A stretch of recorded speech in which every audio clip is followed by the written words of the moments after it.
Hey everybody, we are back again. I'm here with my friend Chris Churchill. How's it going, Chris? Great, thanks. From nice to be here. Mass Mutual. He's a financial professional. So Chris does financial advisory and also does insurance products. So super excited to have Chris on with us today. We probably carved out around 10 to 15 minutes to spend with you guys today. Mainly talking about affordability. That's one of the questions that I've been getting a lot recently from people in my network is how to start saving for a home, how much can I really afford, and if you are on a single income or dual income, how to make all the numbers work so that you can still afford the home but also live as well. Right. So I brought Chris in to talk about all those topics, and as usual, if you guys have any questions, feel free to drop them into the comments and we will get to those as they come about as well. You want to give a brief intro of yourself as well, Chris? Sure, yeah, thanks very much, Bradley. I have done a lot of business planning and also to work with individuals to help them build business plans, to look out 20, 30, 50 years in the future. So that's really, my job. I do work with CPAs and attorneys. CPAs are usually dealing with what are the deductions in the year now. They're not necessarily giving advice to what does this whole picture look like 40 years down the road, which is a very hard thing for humans to do, to look that far down the road, because we have a lot of changing pieces. Yeah, I remember our first conversation, we had coffee at your office, and that was a different conversation for me too, because usually when I talk to people, CPAs for instance, it's a 1 year window, 12-month look back, and then our conversation was much more future looking, and it got me thinking about things that I hadn't really thought about or had thought to think about before, and so that was a very insightful conversation. So hopefully you guys get some good things out of this as well with Chris. So again, we're going to talk about saving for down payment and affordability, so let's jump right into it. I think in previous Facebook Live interviews, we've talked about down payment options. Sure. We've had lenders on talking about FHA loans and loans where you can put down less than 20%, 5%, 10%. Kind of, Chris, what's your take on those options and kind of, Yeah. Again, this is kind of solving the question of people coming in saying, should I be saving for a house? Should I be purchasing a house? Where am I along that spectrum? And often people have a lot of doubts. Hey, I don't have the income.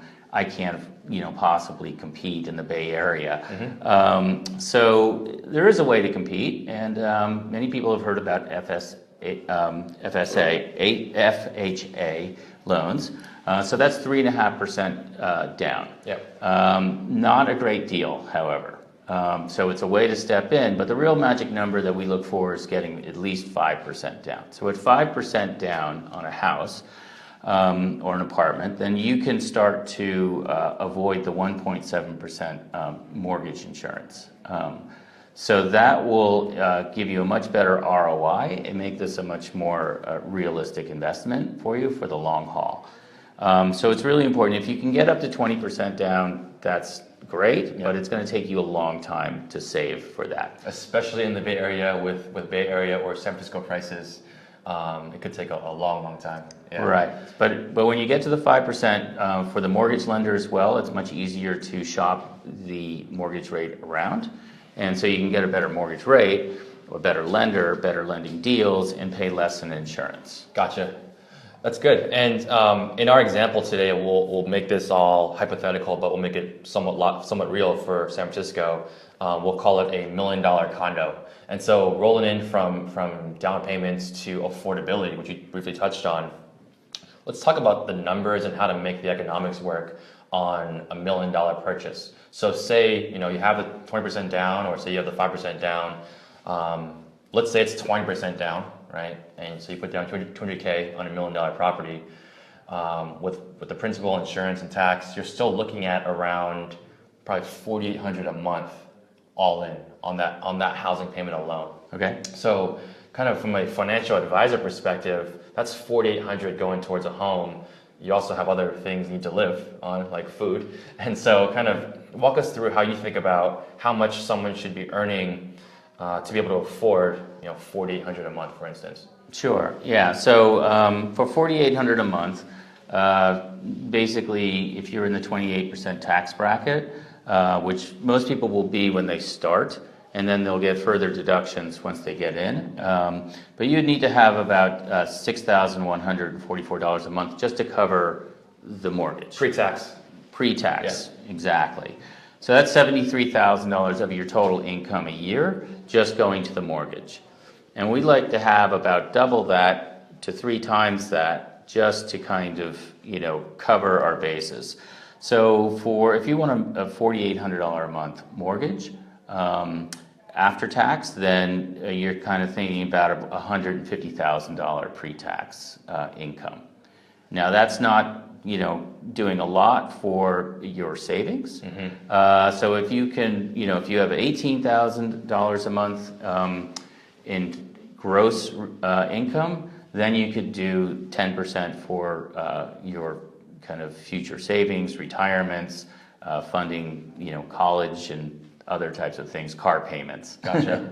In there. So high standard of living. And then in terms of just touching on, future savings, kind of thinking about saving as well in terms of the housing costs, so being able to afford it, but also, sucking some money away for the future. If someone is wants to buy that $1 million condo today, and maybe they have some money saved away or not much at all, how should they start thinking about saving for it? If they're getting a net check of $5,000 a month, how much of that should they be putting towards the down payment account? Kind of what's your thoughts on that? Yeah, well, we like to, as much as they can afford, right? Because you just want to quickly reach your goals. But the first thing to do is set up a cash account that's going to be, 3 to 5 months of what your salary is, okay? And then that account can double as your down payment account. So that account, first of all, is going to absorb those unexpected costs, right? So things that happen. And that's a good place to if you're renting at that time, you should have some renter's insurance so that you minimize, some of those one-time unexpected things for your house fund. And then just start to build on that, as quickly as possible. But avoiding the one-time costs are really important. And then also one thing we touched on before too is, and a question I got a few weeks ago, is leveraging your 401k. Absolutely. As part of the down payment. Can you speak on that a little bit? Yeah, sure. You can borrow up to $50,000 from your 401k without penalty. Right. So then you're for this deposit, and you can pay it back later. So again, you'll get some tax. You'll increase your tax deductions, and that's where your CPA can really be helpful for you in there, and also too. But and then also too, you got to remember you have to have some closing costs. So we talked about 5% down, maybe 20, but if you did 5% down on a $1 million property, that would only be $60,000. Gotcha. And then you would need to budget a little bit more for the closing costs, about 1.5%. So you can really kind of get into a place that wasn't in high demand, but ownership for $75,000. That's very insightful. And then one other thing that was pretty cool too, we talked about that you do for your clients is basically what you call an insurance audit.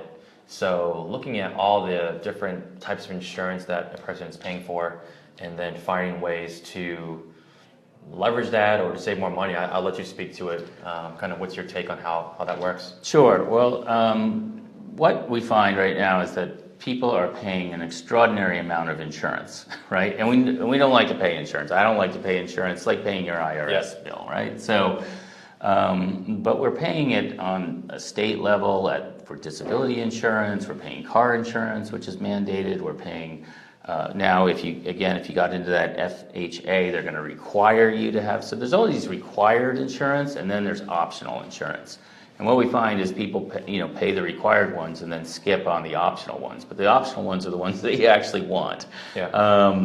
Life insurance or renter's insurance, things like that can really kind of take this. So what we like to do is do an audit of the ones that you're required to pay, and then find out a way to get a better deal. So can we bundle? Can we look at what you're getting at work, but supplement that a little bit so that you're covered, but you're paying less? Okay, and you're paying less with a reputable carrier who's not going to make you run around on the back end to get your claim. So we call that a revenue neutral model. We squeeze out a couple extra hundred or a couple $1,000s a month, wow. And then that goes right into that savings account. So as long as you're disciplined enough to be, hey, I'm not going to go out and spend that on a nicer car, which is great, but at the same time too, if the goal is to get into home ownership, then we just want to make sure that that's going to be saved. That's really interesting. So on the insurance audit, what are some of the common things you're seeing that people can be saving money on? Sure. Yeah, life insurance is an easy one. A lot of people have policies that are pre-2008. And in 2008, the insurance industry actually reduced its prices. Does that apply if you have a life insurance policy through your employer or outside, or is that just... Yeah, mostly outside. Gotcha. But if you own your own business or if you're doing 1099 or contract work, if you have an old policy, you can get a new quote on that. And the reason why that is because people are living longer. And as people are living longer, the actual price for insurance goes down because they're paying in for a longer time. so your month, but that's good. So it'll give you some monthly relief on that, and so that can be helpful. And insurance things are very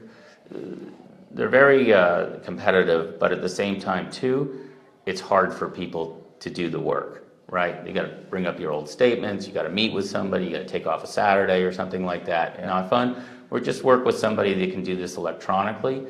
Scan your statements and then send them to one person, or work with somebody that can then send them to a variety of different folks to do that. And that's what we offer. Is that I don't sell like car insurance, but I can, once I get their statements, kind of send them around and to a couple different folks and see where we can save some money. Gotcha. And then any other advice, just for the audience out there, whether you're thinking about buying a home or starting to save for a down payment, anything that people should know or tips you can give them as well? Sure. Well, I mean, one other thing that's commonly overlooked. Again, you want to reduce your kind of insurance payments, repurpose that into to savings, but at the same time too, a lot of people overlook insurance or income protection, better known as disability insurance. So those are one of the things that are optional. Your employer might have a little bit, but you're really talking about a state level type of a program. It doesn't last very long. It's not going to cover you.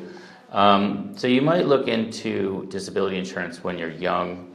Life insurance, you might not have kids. You don't need a lot of life insurance. Things like that, but disability insurance is really going to protect you and that income. So no matter what happens, whether you're working or unable to work, that you can still afford that home. Can you give the audience a quick rundown of the high points of disability insurance as well? Sure. Well, it's tax free, and it's about 60% of your existing salary. And it's supplemental as well. So you can get some state disability if you've been paying in for that. But if you really need mortgage protection income protection till you're 65. So if you had a stroke or were unable to work for a variety of different reasons, you will be covered, and you'll get a check in the mail every single month for that time, which again makes your plan self-completing. So whether you're working or not working, you're still going to be able to achieve that goal of getting that house.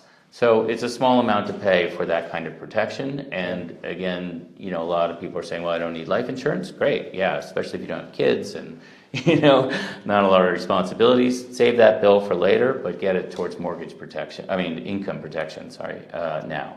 Gotcha. So, all right, Chris. Well, very good. I want to thank everyone for joining us. I want to thank Chris Churchill from Mass Mutual for being here as well. Again, Chris is standing by for questions or comments or anything you need clarification on. Feel free to drop it into the comments. Again, Chris is a financial services professional, so not only does he do financial advisory, but Chris also does insurance products as well. So a wide range of things that Chris can give his opinion on or advisory on. So feel free to reach out. We'll drop his contact information into the comments. I want to thank you guys again for joining us, And until next time, see you soon. Thanks. Thank you.